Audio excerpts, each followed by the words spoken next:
आज हाथरस शहर के जैन मंदिर में आए श्री समत्व सागर जी महाराज से कराते हैं आपकी सीधी बात। गुरु जी, आपने हाथरस में आए हुए हैं। सबसे ज़्यादा लोगों के मन में एक सवाल रहता है कि जैन समाज के जो साधु हैं, संत हैं, वो पैदल ही विहार क्यों करते हैं? जिन गुरु के पास में ये देवशास्त्र गुरु के जो जिन शासन है, महावीर भगवान की जो परंपरा है, इसमें जो जैन मुनि हुआ करता है वह किसी भी प्रकार से अपने पास में 1 रुपये भी परिग्रह नहीं रखता है। किसी भी प्रकार का मठ मंदिर वाहन का प्रयोग नहीं करता है। यदि ये कहीं भी जाएंगे और वाहन से चलेंगे तो जीवों की हिंसा होगी। उसके पैर के नीचे जब बारिश का समय होता है तो जब एक वाहन निकलता है तो हजारों मेंढक उसके नीचे आ जाते हैं, छोटे छोटे जीव जो आप देखते ही नहीं हैं।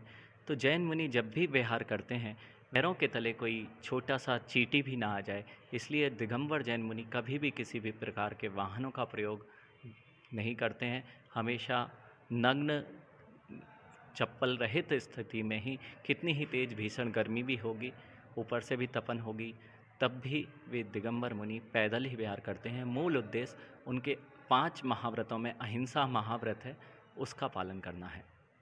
गुरु जी, लोगों के मन में एक सवाल रहता है कि जैन समाज के जो मुनि हैं वह मतलब वस्त्रों का प्रयोग नहीं। बहुत श्रेष्ठ प्रश्न है।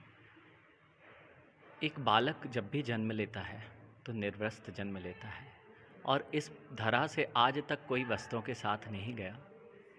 जैसे ही हमने यहाँ पर विकार, अपने मनों में विकार आना प्रारंभ हुए, तब हमें वस्त्रों की आवश्यकता पड़ी।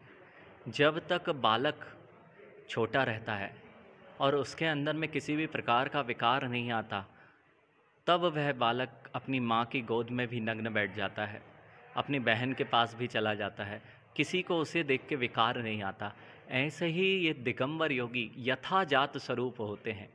जब वे यथाजात स्वरूप होते हैं, अर्थात जैसे एक बालक की क्रिया होती है, ना तो उनके अंदर विकार आता है, ना उन्हें देखकर किसी को विकार आता है, क्योंकि जब भी वस्त्रों की आवश्यकता होगी तो वासनाओं को छुपाने के लिए होगी। और ये दिगंबर मुनि की नग्न मुद्रा ही इनके अंतरंग को प्रकट करती है। गुरु जी, जो आपके द्वारा जो बताया जा रहा है कि जैन मुनि के द्वारा वस्त्रों का प्रयोग इसलिए नहीं किया जाता, जैन मुनि बनने की अवस्था की शुरुआत कब से हुई? जैन मुनि 8 वर्ष का बालक भी जैन मुनि बन सकता है।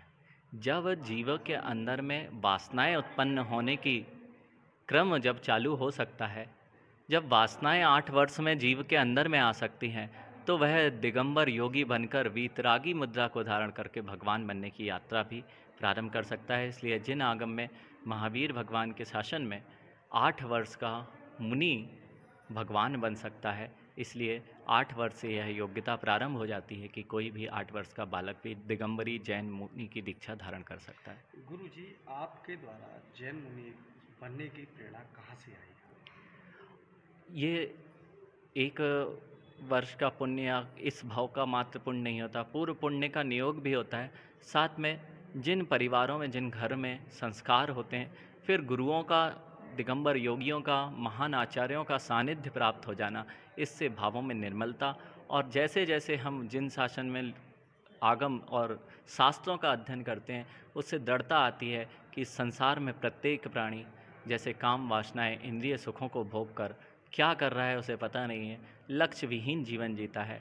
बस जैसे ही उसे अपने लक्ष्य का निर्धारण हो जाता है, वह जैन मुद्रा को धारण कर उस मार्ग पे बढ़ने के लिए हमेशा अग्रसर हो जाया करता है। गुरुजी, कोई आपके द्वारा अमेरिका में जॉब वगैरह की जाती है, आपने उसको त्यागा है? हाँ, हमने मास्टर्स डिग्री किया और उसके बाद 6 वर्ष तक आईटी इंडस्ट्री में बड़ी बड़ी कंपनीज़ में काम किया, मोटरोला, कॉलकॉम, गूगल। अमेरिका में तो कुछ काम प्रोजेक्ट के लिए गए थे कंपनी से। यहाँ मूल सर्विस हमारी उस समय हैदराबाद में थे और उस समय हम अमेरिका गए थे, और लगभग 10 साल के पूर्व उस समय यहाँ के पैकेज में देखें तो इंडिया में लगभग 13-14 लाख के आसपास का पैकेज रहा था उस समय। गुरुजी आपने एक तरह से मतलब गृहस्थ जीवन के लिए ही लोग जॉब करते हैं, गृहस्थ जीवन को पालने के लिए तमाम तरीके का प्रयोग करते हैं। आपने गृहस्थ जीवन को त्यागने का फैसला कैसे लिया और आपने सब चीज़ों को त्यागते हुए धर्म के रास्ते पर चलना शुरू किया? आप जितने भी गृहस्थ हैं वे भी तो यही चाह रहे हैं कि लाभ हो। व्यापार क्यों किया जाता है?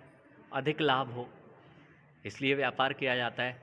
और जब आपको 4-5 साल का लाभ दिखता है तो आप पैसा पूंजी लगाते हो, 10 साल का लाभ दिखता है तो और अधिक पूंजी लगाते हैं, 20 साल का लाभ दिख रहा हो तो और अधिक पूंजी लगाते हैं।